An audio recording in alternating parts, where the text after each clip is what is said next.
Hi everyone, welcome to our channel. So voting list అయితే చూద్దామండి. చాలా అంటే అసలు ఒకరు వెళ్ళిపోవాలని చెప్పేసి ఒకరికి ఓటింగ్ వేస్తున్నారు. ఈసారి అదే జరుగుతూ ఉంది. సో ఫ్లోరాకి అయితే ఫుల్ ఓటింగ్ అబ్బా, ఎందుకంటే ఆ అమ్మాయి నెగిటివ్ లేదు, పాజిటివ్ లేదు, యాక్టివ్గా కూడా లేదు. కాకపోతే భాష రాకపోవడం వల్ల ఎవరిని కూడా ఏం అనట్లేదు, సైలెంట్గా ఉంటుంది. టాప్లో ఉంది 31% ఓటింగ్ అనమాట. ఎందుకంటే సార్ టాప్లో భరణికి ఉండాల్సిన, భరణి ఉన్న, తనుజ ఉన్న, ఇమాన్యుయల్ ఉన్న, వీళ్ళకి బాగా ఓటింగ్ జరిగింది. సో వాళ్ళు ముగ్గురు లేరు కాబట్టి ఈమెకి ఎక్కువ ఓటింగ్ జరుగుతుంది. ఎందుకంటే వాళ్ళు ముగ్గురు ఉంటే సగానికి సగం ఓటింగ్ వాళ్ళకే పడేది, ఫ్యాన్ బేస్ ఉంది కాబట్టి. సో ఫ్లోరా ఏంటంటే ఏమీ అనట్లేదు.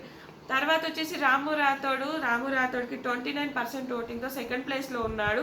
ఎందుకంటే ఆ సాంగ్కి చాలా కనెక్ట్ అయ్యారు, రాను బొంబాయికి రాను సాంగ్. కాకపోతే ఈ అబ్బాయి కొంచెం గేమ్ మీద క్లారిటీ లేదు, ఆ గోడ మీద పిల్లగా అటు ఇటు ఉన్నాడు అనిపిస్తుంది. కొంచెం ఇంకా ముందుకెళ్ళి బాగా ఆడితే ముందు కూడా ఓటింగ్ పడే ఛాన్సెస్ ఉంటాయి. తర్వాత మాస్క్ మ్యాన్కి 11 to 12% బాగానే జరుగుతుంది. కొంచెం ట్రిగ్గర్ చేసే వరకు బాగానే మాట్లాడాడు. నిన్న దాంట్లో ట్రిగ్గర్ అయ్యాడంటే ఇంకా వన్స్ కోపం వచ్చేస్తుంది. ఆయన ఎక్కువ రెస్పెక్ట్ ఎక్స్పెక్ట్ చేస్తున్నాడు. బిగ్ బాస్లో రెస్పెక్ట్ అనేది చాలా కష్టము. కొంచెం తగ్గించుకుంటే ఇలాంటి అటిట్యూడ్ కొంచెం తగ్గించుకుంటే ఆయన చాలా ముందుకెళ్ళచ్చు. చాలా బాగా మాట్లాడతాడు కొన్ని సందర్భాల్లో, కానీ చాలా మందికి ఎక్కువ నెగిటివిటీతో కనెక్ట్ అయ్యాడు అనిపిస్తుంది. తర్వాత వచ్చేసి మన పవన్ కళ్యాణ్ కొన్ని ఓటింగ్ పోల్స్లలో మాస్క్ మ్యాన్ 4th ఉంటే పవన్ కళ్యాణ్ 3rd ఉన్నాడు. సో పవన్ కళ్యాణ్ కూడా పులిహోర కంటెంట్ తప్ప ఇంకా ఏమీ లేదు. ఆయనకు బాగా అటిట్యూడ్ ఉంది, బాగా పొగరు ఉంది. నేను ఒక అగ్ని పరీక్ష ఫేస్ చేసిన అని చెప్పేసి ఓవర్ కాన్ఫిడెన్స్ ఎక్కువ అయిపోయింది. నిన్న కూడా ఏందేందో మాట్లాడుతూనే ఉన్నాడు. ఆ నామినేషన్స్లో ఒకటే వరుతూనే ఉన్నాడు. అసలు ఆయనది ఏందో ఏమో, ఆయన ఏవో ఆట ఆడింది లేదు, ఏం పీకింది లేదు, ఆడింది లేదు. ఆ పులిహోర కంటెంట్ తప్ప ఏం లేదు. ఇక 5th place Rithu Chowdary last time అంతా నెగిటివిటీ మూట కట్టుకుంది ఆ సంచాలక్ విషయంలో. ఈ వీక్ కూడా ఏడుపు రాకుండా ఏడుపుతుంది, కన్నింటి సుక్క ఒక్కటి వస్తలేదు కానీ ఏడుస్తూనే ఉంది.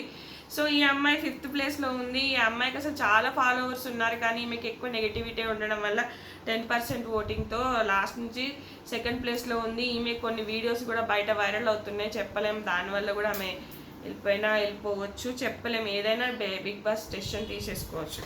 ఇంకా లాస్ట్ అండ్ లీస్ట్ ప్రియా అండి. ఇక ప్రియా ఓవర్గా ఎక్కువ అతిగా మాట్లాడడం వల్ల ఈ మీద ఉన్న పాజిటివిటీ పోయి ప్రియా శ్రీజ మీద బాగా నెగిటివిటీ వచ్చేసింది. అనడము, ఏదో ఒక మాటలు అనడము, ఏదో ఒకటి గెలుక్కోవడం తప్ప అంటే ఓవర్గా అయిపోతుంది. ఫుడ్ విషయమే కానీ మీరు చూసుకొని తినండి, నువ్వు ఫుడ్ మానిటర్ అండ్ ఫుడ్ దగ్గర వండకుండా చూసుకోకుండా ఎదుటోళ్ళు అనడం తప్పు కదా. తిన్నాక అనకూడదు. ఫుడ్ అనేది చాలా సెన్సిటివ్ మ్యాటర్. ఫుడ్ విషయంలో ఎలాంటివి అంటే ఎక్కడో తలుగుతుంది అనమాట. సో ఈమె కొంచెం ఎక్కువ మాట్లాడేస్తుంది, దానివల్ల ఈమె last and least. Rithu and Priya ఎవరైనా ఎలిమినేట్ అవ్వచ్చు. నచ్చితే ఖచ్చితంగా నా ఇన్స్టా కింద లింక్ ఉంటుంది, ఫాలో అవ్వండి. Thanks for watching.